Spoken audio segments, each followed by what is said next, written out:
May the Lord's name be glorified. प्रभु के नाम की महिमा हो।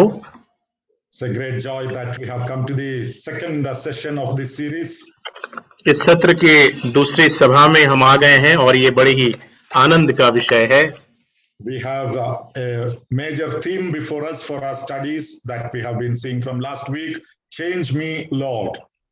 हमारे सामने एक बहुत ही बड़ा एक विषय है जिसके विषय में हम पिछले सप्ताह से पढ़ने और सीखने लगे हैं, वो है मुझे बदल प्रभु। And the intention of these sessions are that we definitely might find some changes in our attitude, in our Christian life, so that we will be more fruitful to the Lord.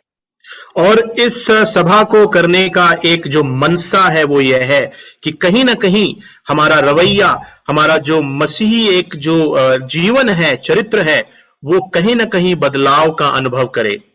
The subtopic we have chosen for this second session is titled as let me become like the Lord. और आज के सत्र के लिए इस बड़े विषय का जो छोटा हिस्सा जो दूसरे सत्र का है वो इस प्रकार से है, विषय मैं आपके जैसा हो जाऊं प्रभु। And the purpose of this session is developing a Christ-like character in us. और इस सत्र का उद्देश्य यह है कि मसीही जैसा चरित्र जो है मेरे अंदर विकसित हो। I would like to initially refer to one Bible passage from the Gospel of John chapter 13 verse 12 to 17. और शुरू करते हुए यूहन्ना रचित सुसमाचार उसके 13 अध्याय और उसके 12 से 17 आयतों पे जरा ध्यान देना चाहूंगा मैं। And that is the passage where we see our Lord Jesus Christ washed the feet of his disciples. और ये वो हिस्सा है जहां पे हम देखते हैं कि प्रभु यीशु मसीह अपने चेलों के पांव को धोते हैं। And then in that passage he says that I have given you an example that you should do as I have done to you. और उस हिस्से को जब पढ़ते हैं तो वहां पे प्रभु यीशु मसीह को हम ये कहते हुए देखते हैं कि ये नमूना मैंने तुम्हें दिया है कि वह तुम्हारे साथ रहे और तुम भी ऐसा किया करो। The very occasion when the Lord wanted to wash the feet of disciples, that was a little surprise and confusing to some of the disciples. और वो जो एक परिस्थिति बनी जहां पे प्रभु यीशु ने चेलों के पांव धोए, उस परिस्थिति के अंदर जो चेले थे कुछ उसमें से थोड़े आकस्मिक हो गए, कुछ थोड़े गड़बड़ी में चले गए। Especially we see Apostle Peter who resisted, Lord, how can you wash my feet? खास तौर से प्रेरित पतरस जो है प्रभु को रोकते हुए इस बात को कहते हैं कि हे प्रभु, कैसे हो सकता है कि आप मेरे पांव को धोएं? Something unacceptable for Peter's logic to allow someone greater than him to stoop to the level of washing his feet. पतरस के जो तर्क है उसके अंदर में ये वो समझ नहीं पा रहा था कि जो इतना बड़ा है, इतना महान है, कैसे हो सकता है कि उसके हद तक, उस तक वो पहुंचकर उसके वो पांव को धो दे। I'm not reading the entire passage there, or I'm not going into the doctrinal aspects there because we have to save on time. पूरा हिस्सा या सिद्धांतिक जो उसका पहलू है उसको हम समय की कमी के कारण नहीं पढ़ रहे हैं। And we see the Lord concludes that passage by saying a servant is not greater than his master. इस हिस्से को हम देखते हैं प्रभु ये कह के समापन करते हैं कि दास जो है अपने स्वामी से बड़ा नहीं है। And we all know our master is the Lord Jesus Christ himself. और हम जानते हैं कि हमारा स्वामी स्वयं प्रभु यीशु मसीह है। So the Lord Jesus, when he says that, he means none of us are greater than him.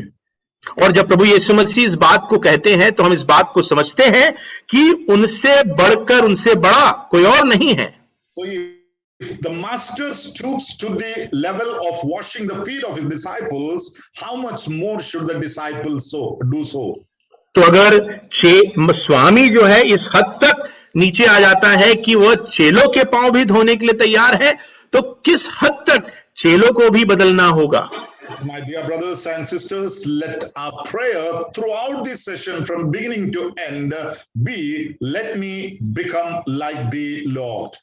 हे मेरे प्रिय भाइयों और बहनों, आज पूरे सत्र के दौरान हमारी प्रार्थना यही रहे, मैं आपकी जैसा हो जाऊं प्रभु। The greatest need today for Christians in the world is a perfect role model.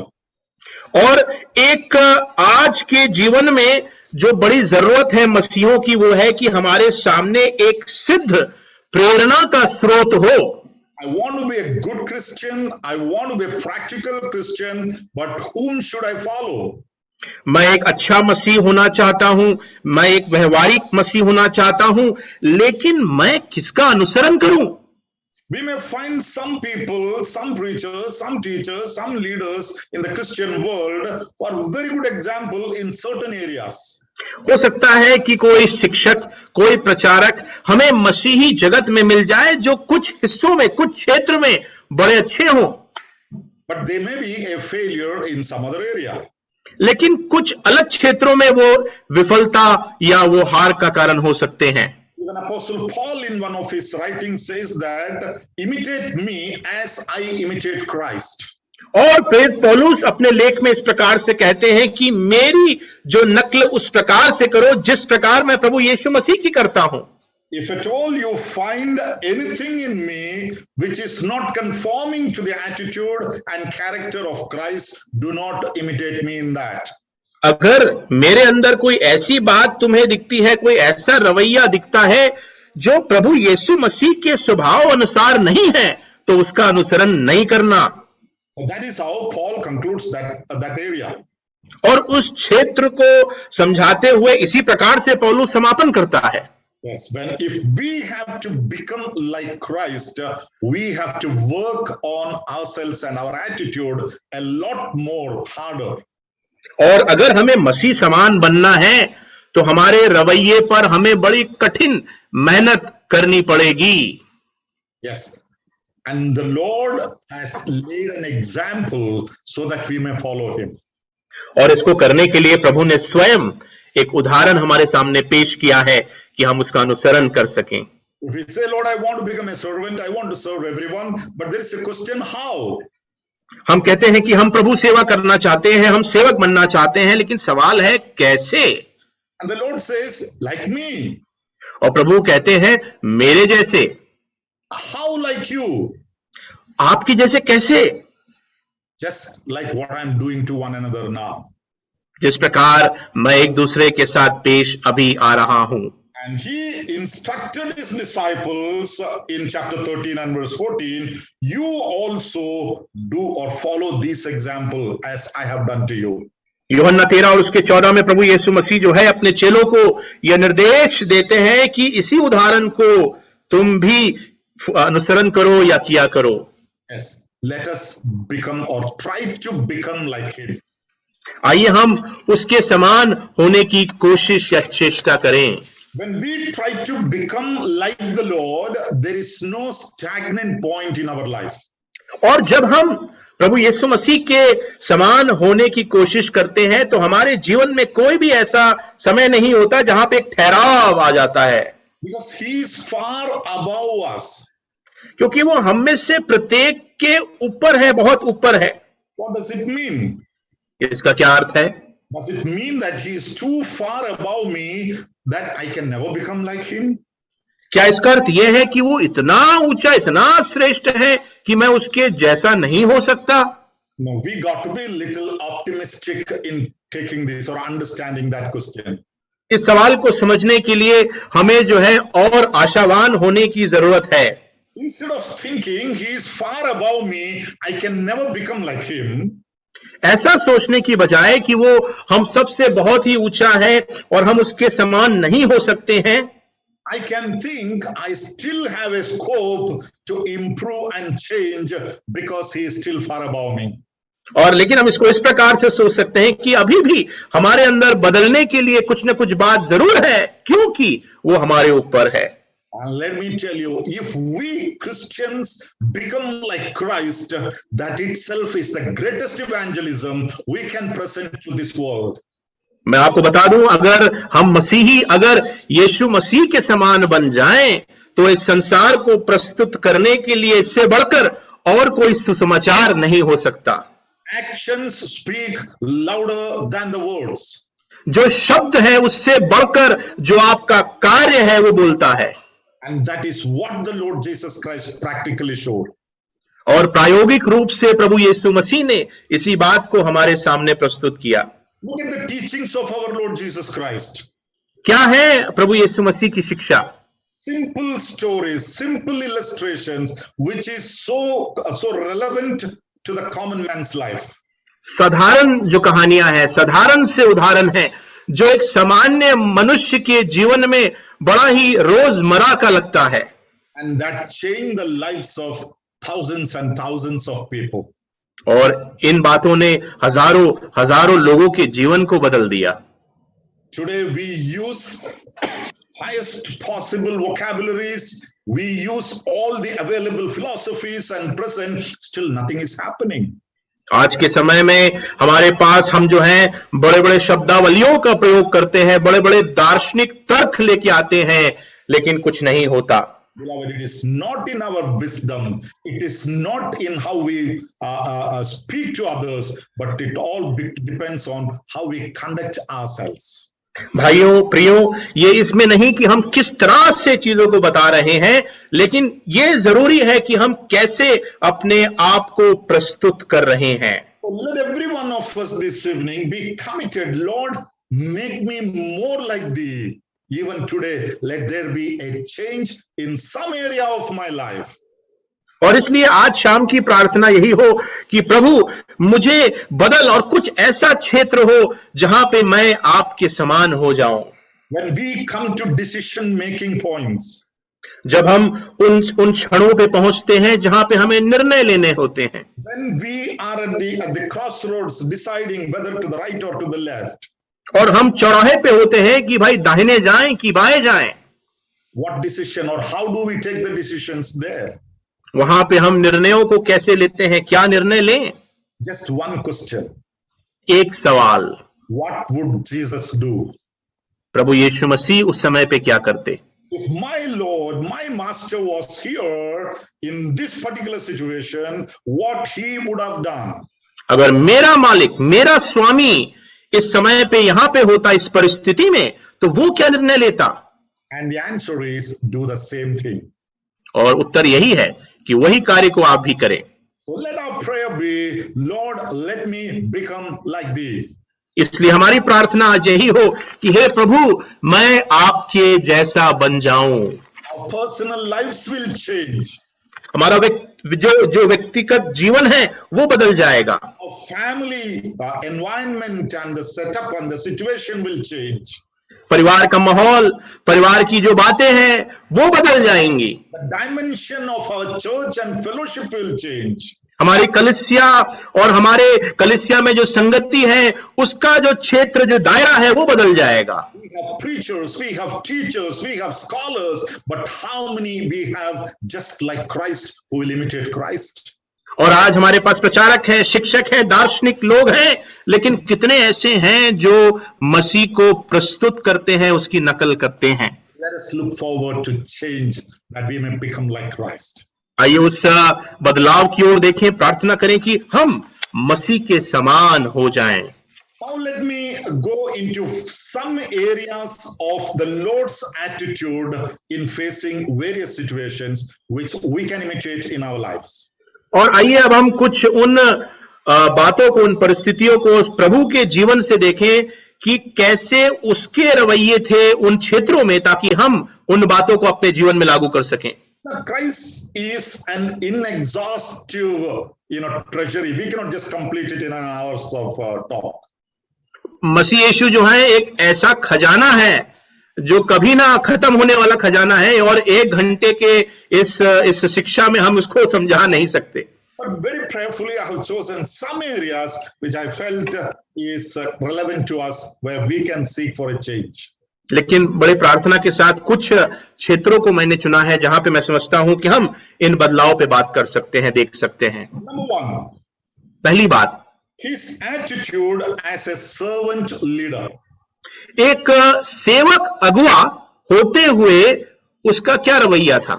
I'll invite your attention here to the reference Matthew's Gospel, chapter 20, verse 25 to 28. और यहाँ पे जो वचन है वो मत्ती रचित सुसमाचार उसका 20 अध्याय 25 से 28 आयत। Now here he is comparing the leadership of the rulers of the Gentiles. यहाँ पे जो जातियों के जो हाकिम हैं या उनके जो अगुए हैं उनसे जो है अगुओं की तुलना वो कर रहा है. And to put it into our today's context, we can see the difference between the secular leadership and the Christian leadership he is trying to explain here.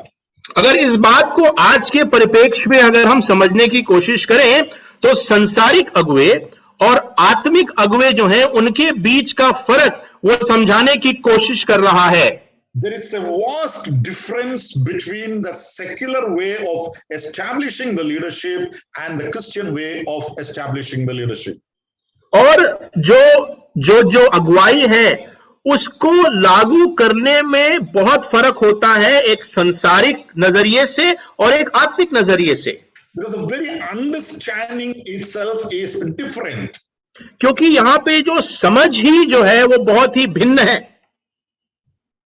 In the world, in the secular way, you force yourself, you adopt any means, somehow I may be at the top. और संसारिक दृष्टिकोण में देखा जाए तो कोई भी जो है कार्य को आप करते हैं, आप कोई भी तरीके को हथिया लेते हैं ताकि आप जो है ऊंची श्रेणी पे पहुंच जाएं. But the Christian way of looking at the leadership is entirely contrast to that. और जो मसीही जो तरीका है लेकिन इसको देखने का वो बिल्कुल उसका जो कहा जाए तो विरोध है, उसका एकदम भिन्न है, वो अलग है.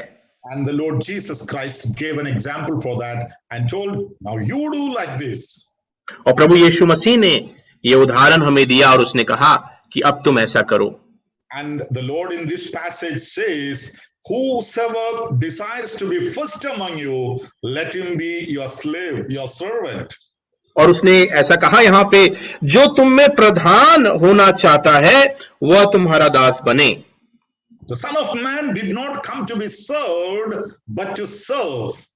मनुष्य का पुत्र जो है इसलिए नहीं आया कि सेवा टहल उसकी करी जाए, परंतु इसलिए आया कि वो सेवा टहल करे. Yes, beloved, can we become servant leaders? Can we manifest the servant leadership that we may become more like him in our lives? क्या हम उस सेवक अगुए के उस स्वभाव को अपने जीवन से हम प्रस्तुत कर सकते हैं? क्या हम उसके समान हो सकते हैं? In your families, in your home, in your church, in your congregation, wherever, what type of leadership are we manifesting, giving to others? परिवार में, कलीसिया में किस प्रकार की अगुवाई जो है आप प्रदर्शित कर रहे हैं? For that, we need to develop the mind of Christ, as Paul says in Philippians chapter 2 and verse 5. जिस प्रकार पौलुस जो है फिलिपियो 5 और फिलिपियो 2 उसके 5 में कहता है, He deliberately took the place of a servant. उसने जानबूझकर जो है एक दास का रूप लिया. Just nothing, it was not a natural consequence on him. ये कोई प्राकृतिक रूप से परिणाम उसके ऊपर नहीं आया था. Sometimes some of us, we may be very humble. कई बार हम में से कई हो सकते हैं जो बड़े दीन हैं. We try to do the smallest job, the menial jobs, the little jobs. We never come and venture ourselves into any higher level of things. कई बार ऐसा होता है कि जो छोटा छोटा काम होता है उसको हम करते हैं और जो बड़े काम जो होते हैं उसको करने के लिए हम आगे नहीं आते. Why? क्यों? Now we need to think, okay, it is good to humble and do the work of a servant. हम ऐसा सोच सकते हैं कि दीन होना और सेवक का काम करना भला है. But if it is because we have no other alternative, if it is because I don't get a higher place, then there is no use. लेकिन अगर ये ऐसा है कि मैं और कोई कार्य कर नहीं सकता या कोई कार्य मेरे को नहीं मिल रहा है तो शायद उसका कोई फायदा नहीं है.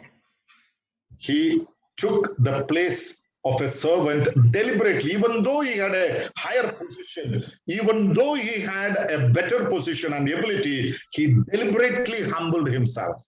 हालांकि प्रभु यीशु मसीह के पास एक बहुत ऊंचा ओहदा था, वो बहुत ही ऊंचे पे थे, लेकिन उन्होंने जानबूझकर पूरी स्वेच्छा से एक दास का रूप ले लिया.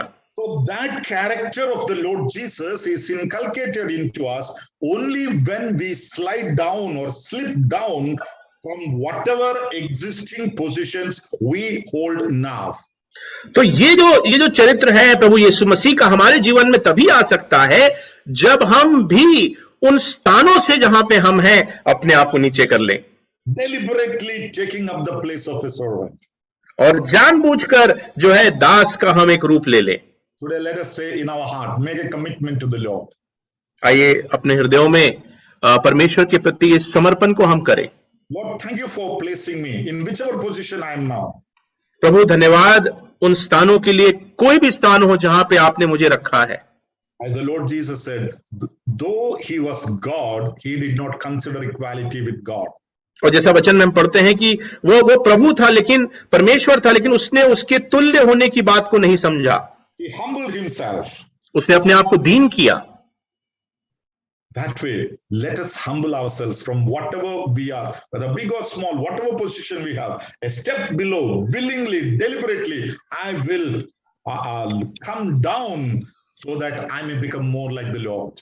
इसीलिए उस दीनता के उस कदम को उठाने के लिए हम आगे बढ़ें, उस कदम को उठाएं, नीचे आएं, ताकि हम उसकी इच्छा को जानते हुए उसके समान हो जाएं. Being a servant, he established the leadership position. और एक सेवक होते हुए भी उसने अगुए के उस दर्जे को स्थापित किया. That's what we read in John 13 verse 3 and 5. यूहन्ना 13 और उसके 3 और 5 में हमने यही पढ़ा. Now let me ask you one question here. यहां पे मैं आपसे एक सवाल पूछूंगा. The Lord being the master of all of them, he lowered himself, humbled himself to the extent of washing the feet of his disciples. और प्रभु जो है सब बातों का स्वामी होने के बावजूद भी इस हद तक वो झुक गया कि अपने चेलों के उसने पांव धोए.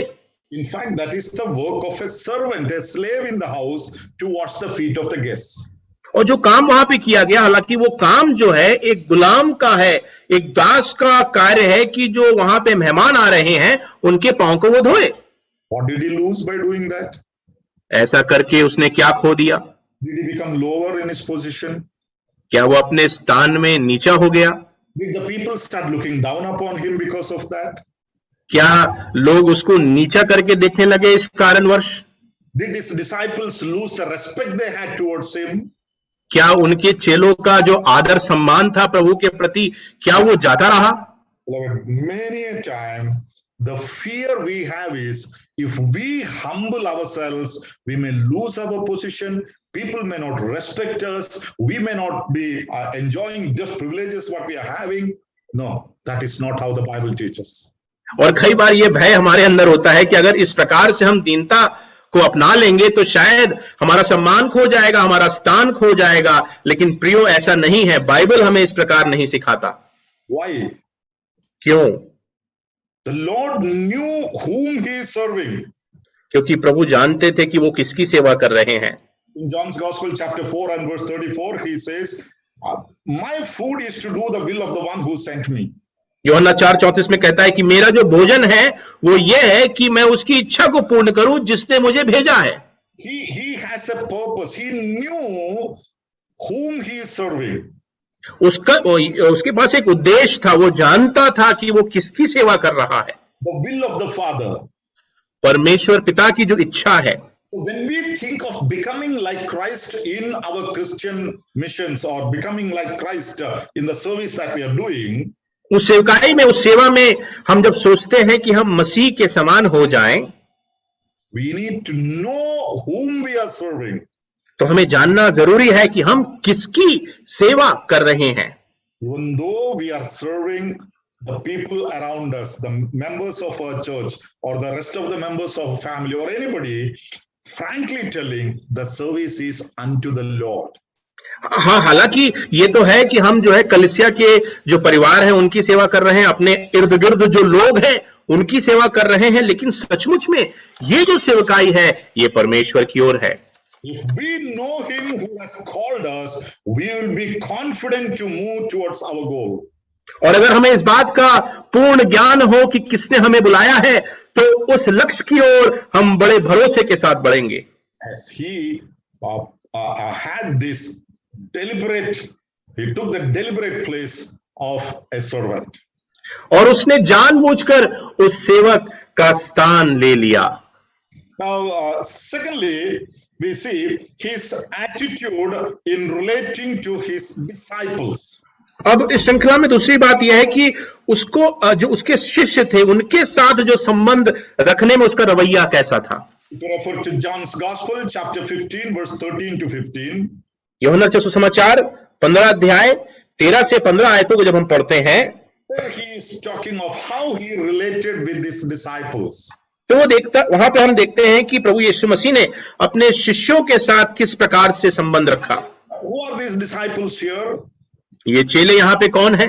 With whom he is working, with whom he is serving, with whom he is living. ये चेले वो हैं जिनके साथ मिलके वो काम कर रहे हैं, जिनके साथ वो रह रहे हैं, जीवन बिता रहे हैं।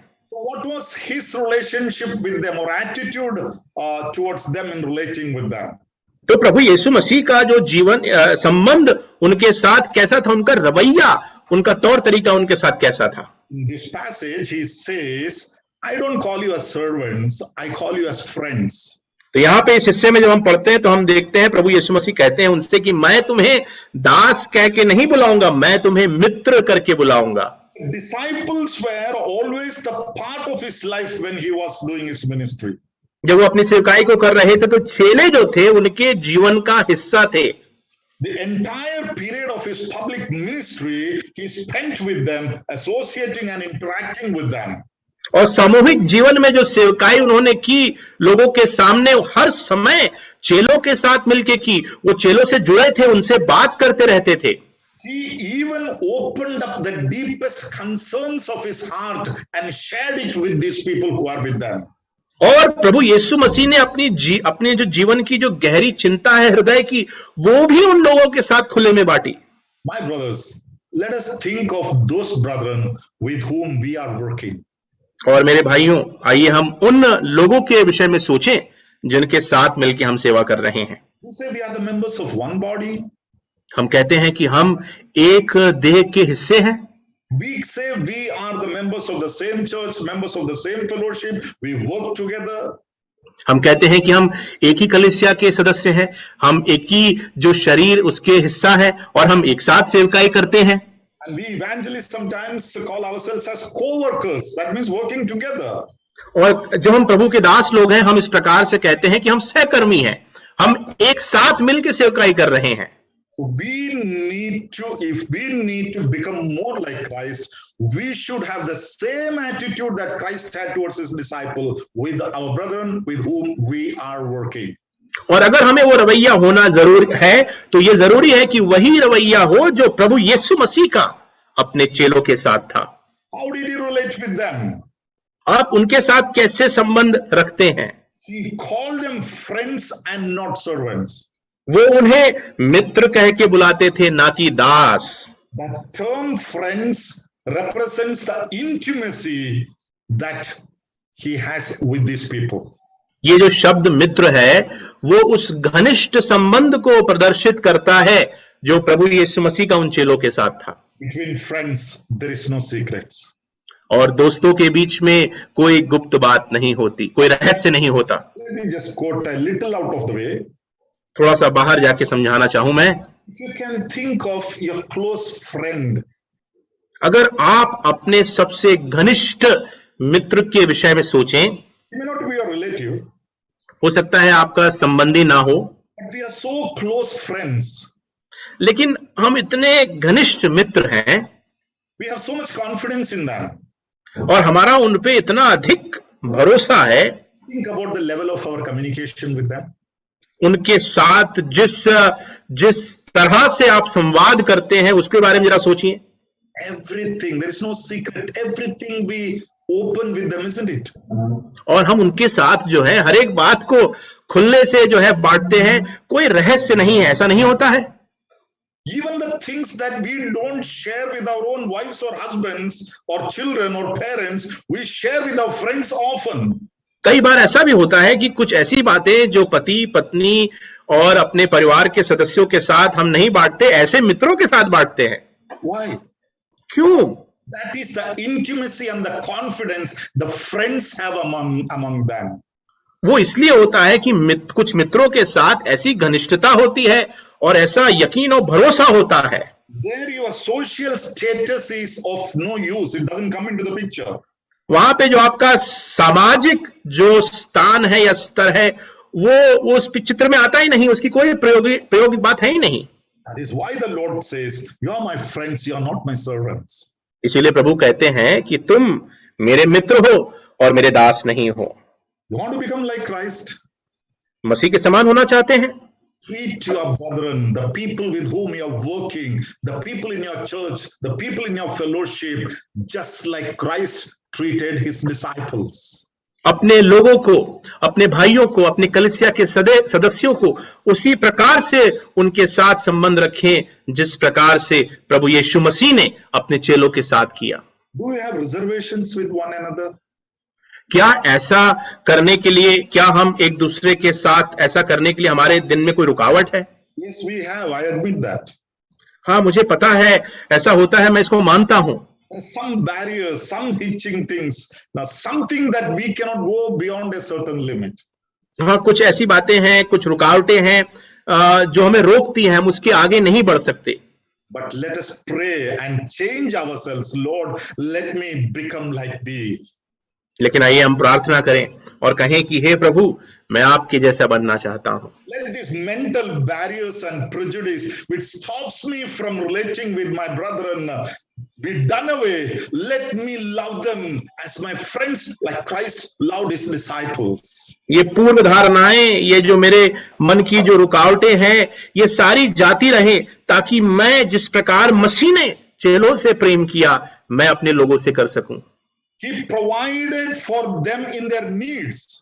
उनकी जरूरतों में उनके लिए उसने प्रदान किया। As long as the disciples were with the Lord, they didn't have to bother for anything. The Lord was providing their needs.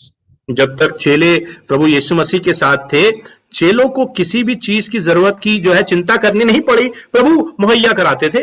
In Luke's Gospel, chapter 22 and verse 35, we get a sense of that. लूका में उसके 35 और 34 में इस बात को थोड़ा समझ कर सकते हैं। When I sent you, you did not take anything with you, but you never lacked for anything. You had everything that you needed. जब मैंने तुम्हें भेजा तो तुम्हें किसी चीज की कमी नहीं हुई, तुम्हारे पास सब कुछ था। Well, leave alone. He's the Lord. He's God Himself. That's a different issue. ये बात तो अलग बात हो सकती है कि वो स्वयं परमेश्वर हैं, वो प्रभु हैं। But He showed an example of taking care of the people who are working with Him. लेकिन उन्होंने इस उदाहरण को बखूबी प्रदर्शित किया कि किस प्रकार से उन लोगों की चिंता करनी चाहिए जो उनके साथ थे। And it is the same Lord who taught us it is more blessed to give than to receive. और ये वही परमेश्वर है, प्रभु हैं, जिन्होंने ये बात को सिखाया कि जो देना है वो धन्य है लेने से। Yes, to become more like Him, we should be willing to share and help others in their needs when we are working together. That conforms us to His character. अगर हमें उसके चरित्र के समान या उसके समान होना है तो हमें इस बात को अपने जीवन में लागू करना है कि कैसे हम दूसरों की जरूरतों को समझ के पूरा कर सकें। If we say mine is mine, yours is yours, but we will work together, that is not how we imitate Christ. अगर हम ऐसा कहें कि मेरा जो है वो मेरा है और तुम्हारा जो है तुम्हारा है, तो इस प्रकार से आप प्रभु यीशु मसीह के समान नहीं हो सकते। Let us pray, Lord, make me more like thee. आइए प्रार्थना करें कि हम प्रभु के समान और अधिक हो जाएं। He sacrificed himself for their sake. उनकी खातिर उसने अपने आप को बलिदान कर दिया। He entrusted himself into the hands of his persecutors. अपने सताने वालों के हाथ में उसने अपने आप को सौंप दिया। John's Gospel, chapter 18, verse 8 and 9, we read about this. यूहन्ना रचित समाचार उसके 18, उसके 8 और 9 में हम इस प्रकार से पढ़ते हैं।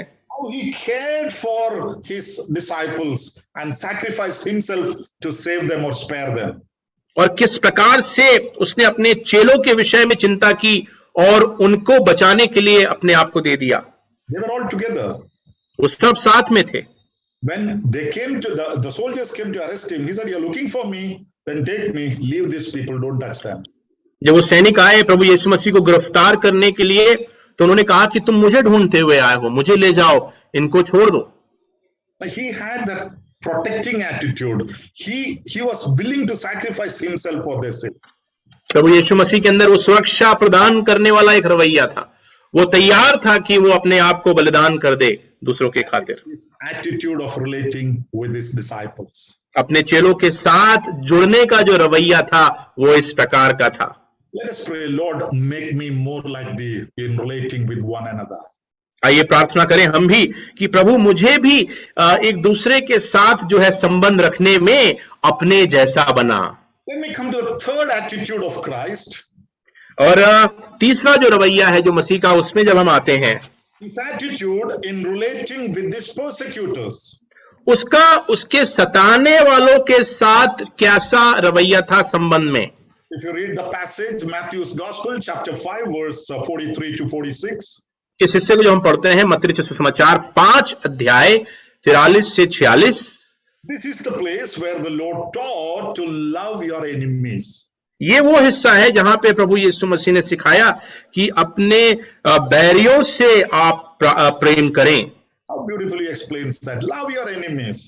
कितना खूबसूरत रीति से समझाया गया है कि अपने दुश्मनों से प्यार करो। It is the most difficult thing to love your enemies. दुश्मनों से प्रेम करना जो है सबसे मुश्किल बात है। Enemies and persecutors are common to us in our Christian life. हमारे मसीह जीवन में हमारे दुश्मन, हमारे सताने वाले जो हैं वो सामान्य हैं। When the Lord was here on the earth, he was persecuted. There are a lot of people who are his enemies. और जब प्रभु इस पृथ्वी पर थे तो उनको सताया गया, बहुत से लोग उनके शत्रु थे। But the important thing is not what the persecutors did to him, but how he responded to the persecutors. लेकिन ये बात महत्वपूर्ण नहीं है कि क्या उसके सताने वालों ने प्रभु यीशु मसीह के विरोध में किया, लेकिन देखने वाली बात यह है कि प्रभु यीशु मसीह ने क्या प्रतिक्रिया किया। Not that point. It's not important what they did to him, but it is more important how he responded to them. तो ये जरूरी नहीं है, इस बात को जरा ध्यान करें कि किस प्रकार से जो है सताने वालों ने उनको सताया, लेकिन प्रभु यीशु मसीह की क्या प्रतिक्रिया थी, ये जरूरी है यहाँ पे। Our attitude towards our enemies is totally strange to the secular worldview. और जिस प्रकार से ये संसार सोचता है रवैये को शत्रुओं के प्रति, उससे बहुत ही भिन्न है हमारा सोच। We all remember what happened to Graham Staines and to his 2 sons. हम याद करते हैं भाई ग्राहम स्टेन और उनके 2 बेटों के साथ क्या किया गया। After all that, what was the attitude of Sister Gladys, his wife? बहन ग्लैडिस जो उनकी पत्नी हैं, उनका क्या रवैया था ऐसा कुछ होने के बाद में? Did she ever say hang them? क्या कभी उन्होंने कहा कि उन्हें लटका दो फांसी पे? Did she ever say take revenge against them? क्या कभी ऐसा कहा उन्होंने कि बदला ले लो? No, she wanted to forgive them. नहीं, वो उन्हें माफ करना चाहते थे। Only Christ-like attitude can change us like that, beloved. लेकिन केवल जो है मसीह समान जो चरित्र है, जो रवैया है, वही ऐसे बदलाव को ला सकता है। Lord taught to love the enemies and the persecutors. प्रभु ने ये सिखाया कि सताने वालों से और शत्रुओं से हम प्रेम करें।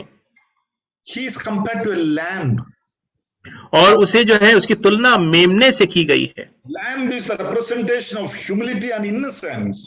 और जो मेमना है वो दीनता का और निर्दोष होने का एक चित्र है। And he taught, love the enemies and love your persecutors. उसने सिखाया कि अपने सताने वालों से, अपने दुश्मनों से प्रेम रखो।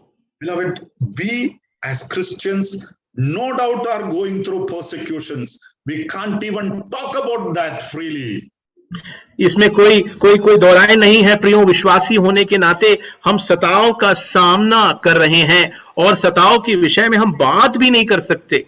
But how do we respond to that? लेकिन ऐसे समयों में हमारी प्रतिक्रिया कैसी होती है?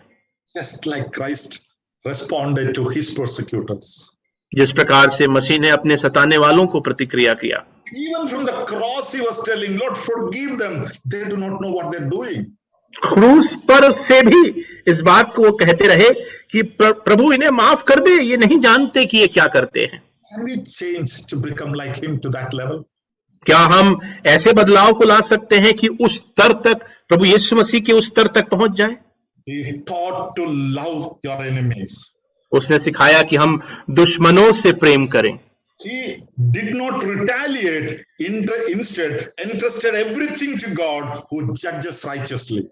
देखिए, उसने कभी भी पलटकर हमला नहीं किया, बल्कि वो सारी बात जो धर्मी परमेश्वर है उसके हाथों में सौंप दिया।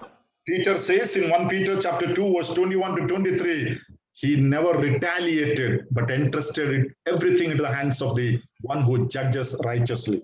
पत्रस में हम पढ़ते हैं कि कभी भी उसने जो है पलटकर हमला नहीं किया, लेकिन उस परमेश्वर के हाथों में जो सब बातों को बड़ी धार्मिक वो रूप से उसका न्याय करता है उसके हाथ में सौंप दिया। Even if we judge our persecutors and enemies, we can be wrong because we are not perfect like him. अगर हम अपने सताने वालों और दुश्मनों का न्याय भी अगर हम करते हैं तो वो गलत हो सकता है, हम उसके समान नहीं हैं। Don't retaliate, entrust to the one who judges righteously, that is God himself. पलटकर हमला ना करें, लेकिन उसके हाथों में सौंप दे जो धार्मिकता के साथ न्याय करता है, और वो है परमेश्वर। Don't say, Lord, I want to fight against them, but I don't have the money to pay the lawyers. ऐसा ना कहो कि प्रभु मैं उनके विरोध में लड़ना चाहता हूं, लेकिन वकीलों को पैसा देने के लिए मेरे पास नहीं है। I want to hit them back, but I don't have the strength for that. हाँ, पलट के मारना तो मैं चाहता हूं प्रभु, लेकिन ताकत नहीं है मेरे पास। So I am trusting in thee and remaining silent. इसीलिए आप पे भरोसा करते हुए मैं खामोश बैठा हूं। That's a wrong attitude. ये गलत रवैया है। Even if I am physically able to repay, I will not retaliate because I want to become like Christ. अगर मेरे पास वो सारी ताकत है शारीरिक रूप से कि मुड़ के मैं मार भी दूं, फिर भी मैं प्रतिक्रिया पलटवार नहीं करूंगा। He never compromised on his convictions, yet submitted to the authorities. उसने जो अपनी जो प्रतिबद्धता है उससे कभी भी समझौता नहीं किया, लेकिन फिर भी जो अधिकारी थे उनसे वो समर्पित रहा, उनके अधीन रहा। His attitude of relating with his persecutors. उनका जो रवैया देखिए अपने सताने वालों के साथ कैसा था। The fourth attitude I want to share here.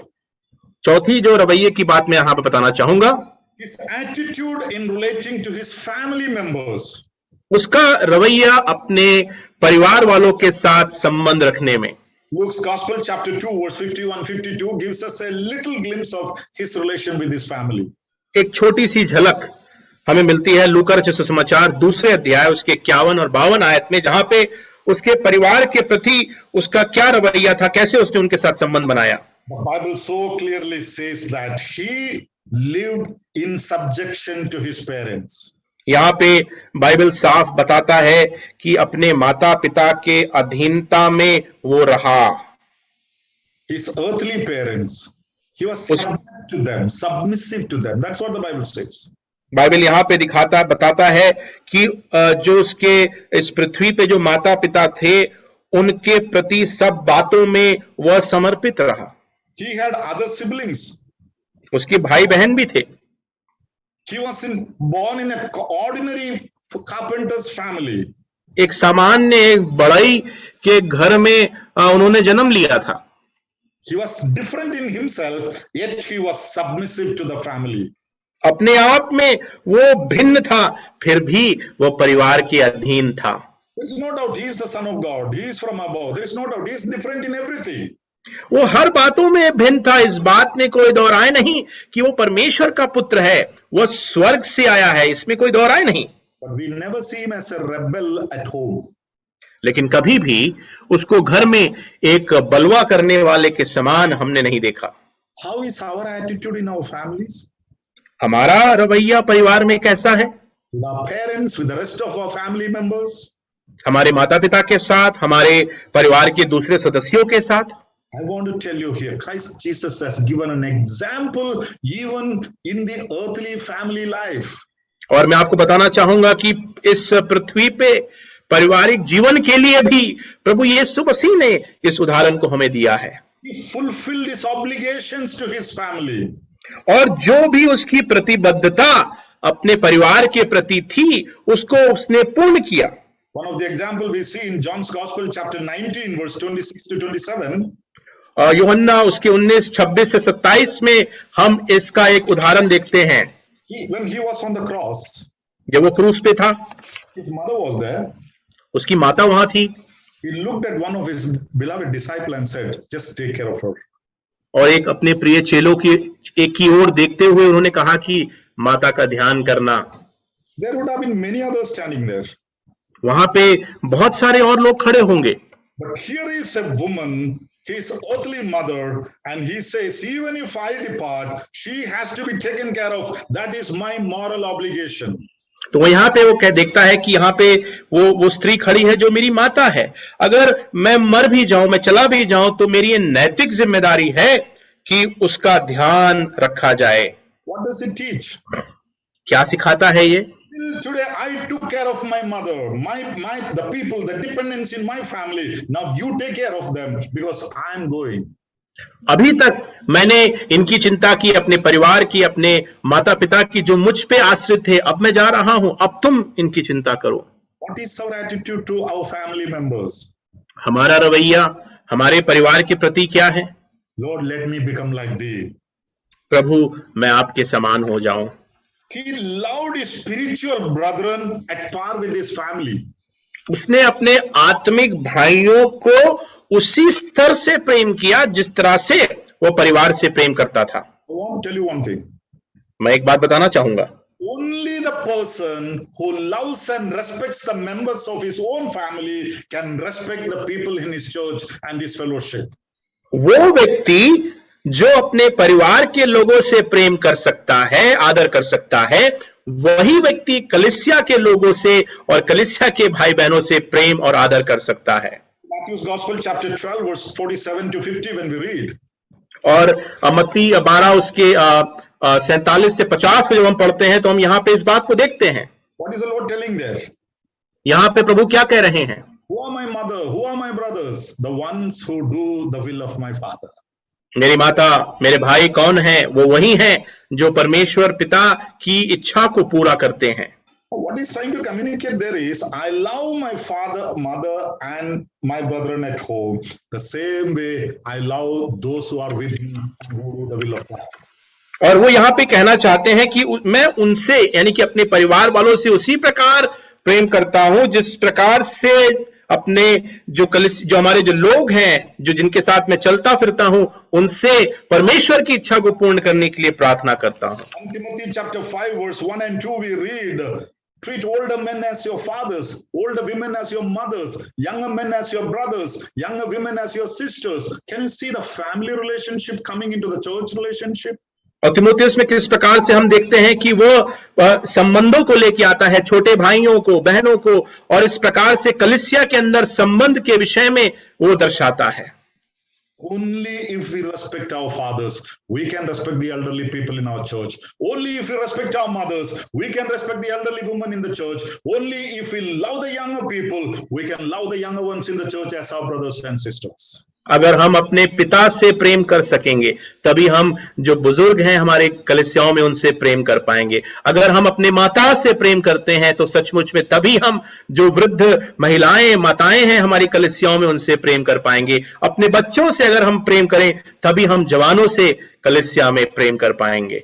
Lord Jesus was so sure, yes, these who do the will of God, who stand by me, they are my father and brothers. और प्रभु यीशु मसीह इस बात से पूर्ण सुनिश्चित थे, वो जो परमेश्वर की इच्छा को पूरा करते हैं वो मेरे भाई हैं, वो मेरे लोग हैं। Lord, let me become like thee, even in my relation to my family. अपने परिवार के संबंधों में भी हे प्रभु मैं आपके जैसा हो जाऊं। Let me come to the fifth attitude of Christ here. मसीह के इस पांचवें रवैये के विषय में मैं बताना चाहूंगा। His attitude towards the things of this world. उसका जो रवैया संसार के बातों के प्रति। In John's Gospel, chapter 15, verse 18 to 20, we read about that. इसके विषय में यूहन्ना रचित सुसमाचार उसके 15 अध्याय उसके 18 से 20 आयतों में हम पढ़ते हैं। He He says, I am not of the world, you are not of the world. The world does not love you because they did not love me. The world will hate you. You see the entire attitude to the world and the things of the world. संसार के प्रति, संसार की बातों के प्रति प्रभु के उस रवैये को हम देखते हैं जहां पे वो कहता है, मैं संसार का नहीं, तुम संसार के नहीं, संसार तुमसे प्रेम नहीं करता, मुझसे प्रेम नहीं करता, इसलिए तुमसे भी प्रेम नहीं करता। हम वहां पे प्रभु के पूर्ण रवैये को देखते हैं। He did not come into the world anticipating or expecting a great welcome. हाँ, इस संसार में इसलिए नहीं आया कि सोचते हुए कि उसको बड़ा स्वागत मिलेगा उसको यहाँ पे। He knew what is going to happen to him. प्रभु को पता था कि उसके साथ क्या होने वाला है।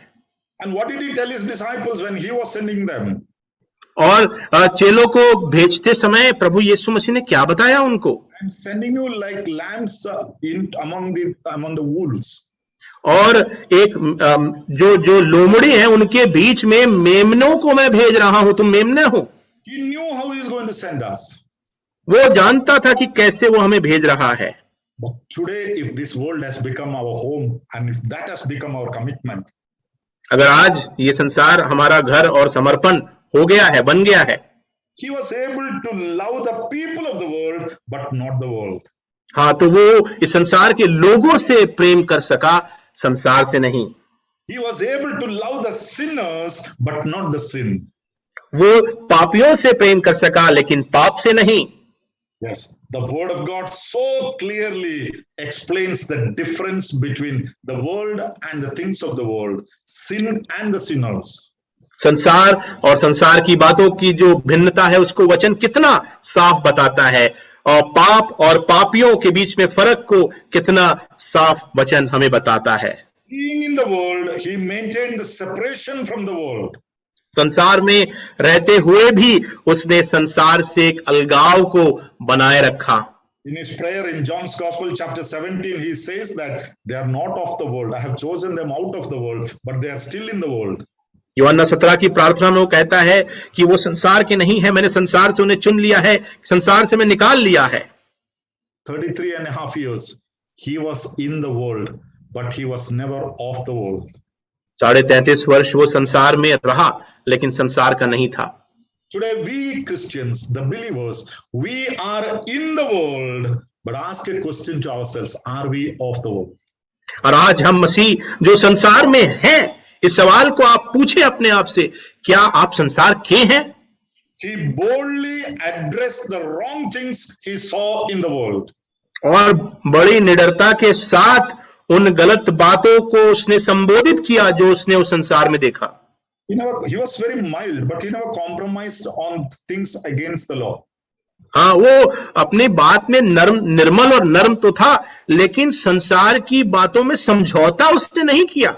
He boldly addressed those things that are wrong. He told at the face, this is wrong. और बड़ी निडरता के साथ जो गलत बात है, गलत को गलत उसने कहा। He endured the persecution in the world. संसार में उसने उस उत्पीड़न को जो है, पीड़ा को जो है उठा लिया। Yes, his attitude to the world and the things of the world. He is an example for us. Lord, make me like me. Let me be separated from the world, being in the world. और उसका रवैया इस संसार के प्रति कैसा था, होने पाए कि हमारा भी रवैया इस प्रकार से हो, संसार में रहते हुए संसार के ना हो। Finally, the sixth attitude I want to share and close. आखिरकार छठवीं बात या छठवें रवैये को बताते हुए मैं समापन करना चाहूंगा। His attitude towards his mission. जो उसका लक्ष्य था, जिस कार्य के लिए आया था, उसके प्रति क्या रवैया था उसका। John's Gospel chapter 6 verse 37 to 40 we read about this.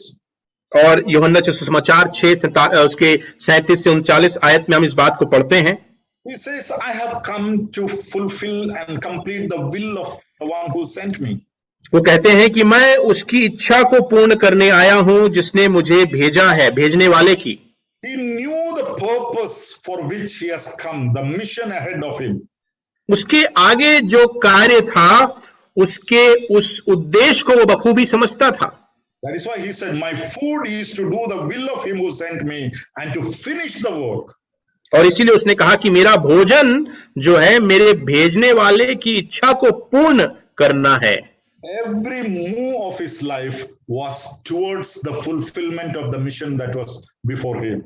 और उसके जीवन के हर एक कदम उस ओर बढ़ रहे थे जो उसके उस उद्देश्य के लिए, जिस उद्देश्य के लिए वो इस संसार में आया था. Nothing distracted him. Nothing could come and stop him from that.